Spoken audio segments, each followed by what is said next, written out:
Il y a un pays en Europe qui a autorisé la consommation des drogues, c'est le Portugal. Et oui, en 2001, le Portugal dépénalisait la consommation et la détention en petite quantité de drogues, même des drogues dures, toutes les drogues.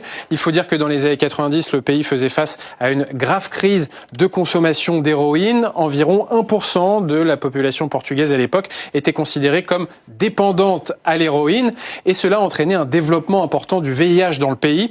Alors les autorités portugaises ont décidé de changer totalement d'approche vis-à-vis de la drogue.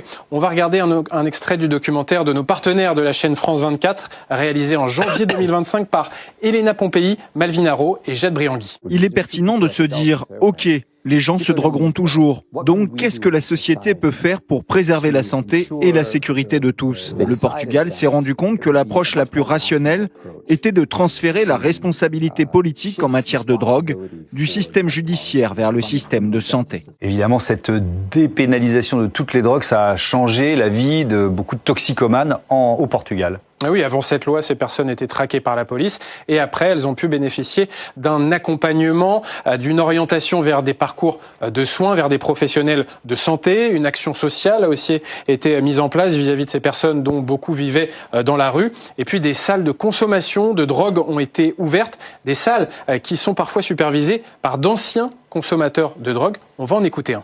Ici, c'est un endroit calme et sécurisé. On peut s'informer sur sa consommation.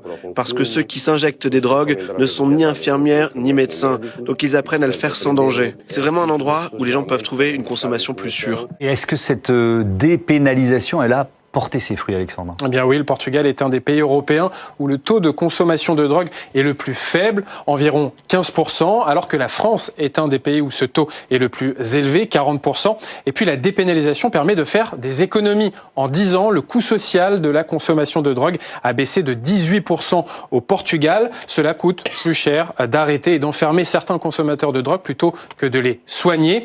Cette politique a aussi eu des effets en termes de santé publique. En 2001, parmi les nouveaux diagnostics de VIH en Europe, la moitié étaient portugais. En 2019, seulement 1,6%. Donc il y a des effets positifs, mais aucun autre pays européen n'a emboîté le pas du Portugal en dépénalisant toutes les drogues, sans doute parce que c'est une décision politique difficile à prendre. Effectivement.